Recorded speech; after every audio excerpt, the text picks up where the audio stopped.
Hello friends, उम्मीद करते हैं कि आप लोग खैरियत से बिल्कुल ठीक ठाक होंगे। आज हम एक शरारती ऊँट की कहानी पढ़ेंगे जो इंग्लिश में होगी उर्दू तर्जुमे के साथ। Here we go. A camel had a nasty habit of teasing everybody. एक ऊँट को सबको छेड़ने की गंदी आदत थी। कैमल का मतलब होता है ऊँट, नेस्टी का मतलब होता है गंदी, हैबिट का मतलब होता है आदत, टीजिंग का मतलब तंग करना, एवरीबडी सबको। आगे देखते हैं। He would laugh at the speed of the tortoise. वो कछुए की रफ्तार से हंसने लगा। विल हम फ्यूचर में यूज़ करते हैं और वुड हम जब यूज़ करते हैं जब कोई पास्ट में बात हो रही होती है। लाफ का मतलब होता है हंसना। स्पीड का मतलब होता है रफ्तार, चलने की रफ्तार। टॉर्टोइस कछुए को कहते हैं। इंग्लिश में टॉर्टोइस कछुए को कहते हैं। The long ears of the hare, खरगोश के लंबे कानों से। लॉन्ग मतलब लंबा, एयर्स कान, एक कान एयर और एयर्स ये प्लूरल है। हेयर खरगोश को कहते हैं, रैबिट भी कहते हैं मगर यहाँ हेयर लिखा है। मतलब ऊँट को टीस करने की आदत थी, जैसे कि किसी को भी टीस कर रहा है, तंग कर रहा है, किसी के कानों के बारे में कह रहा है। The long ears of the hare, खरगोश के लंबे कानों से उस पर लाफ कर रहा है, ये हंस रहा है।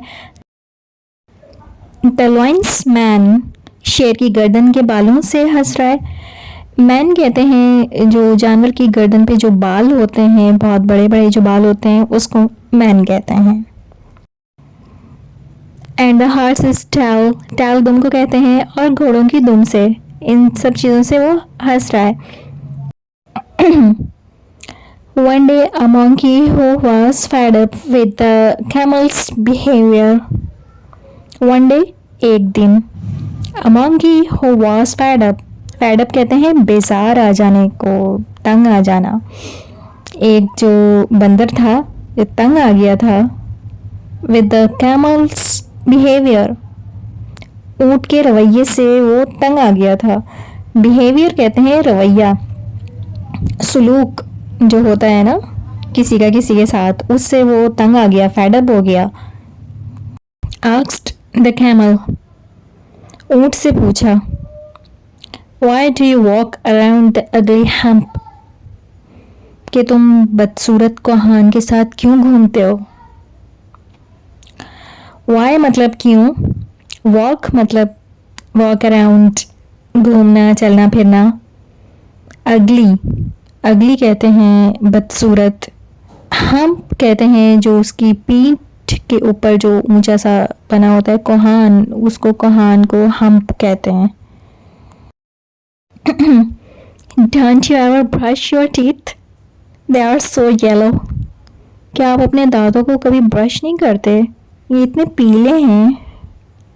टीथ दांतों को कहते हैं, और एवर ब्रश कभी ब्रश करने को कहते हैं, कि कभी ब्रश नहीं करते। Don't you ever brush your teeth, they are so yellow, ये इतने पीले हैं। And look at your long ugly neck,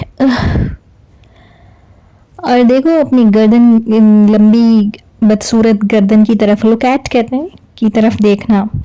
and look at your long ugly नेक, नेक का मतलब होता है गर्दन। और देखो अपनी लंबी बदसूरत गर्दन की तरफ। That day, the camel realized his mistake and stopped teasing everyone. That day, उस दिन, the camel realized, ऊँट को एहसास हुआ, his mistake, अपनी गलती का, and stopped teasing everyone, और सबको छेड़ना छोड़ दिया, स्टॉप कर दिया, रोक दिया, टीजिंग, तंग करना, छेड़ना, एवरीवन, सबको।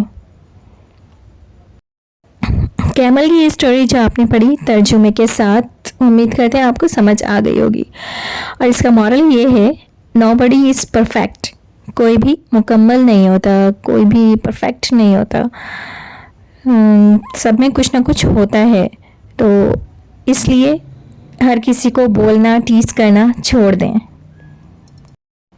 पहले हम अपनी तरफ देखें कि हम खुद क्या हैं, और फिर हमें पता चल जाएगा कि नोबडी इज़ परफेक्ट। कोई भी चीज़ परफेक्ट नहीं होती, हर चीज़ में कुछ ना कुछ होता है। Thanks for watching. Please don't forget to like, subscribe and share. Stay connected with Learn English with Sana Harhan. Salam.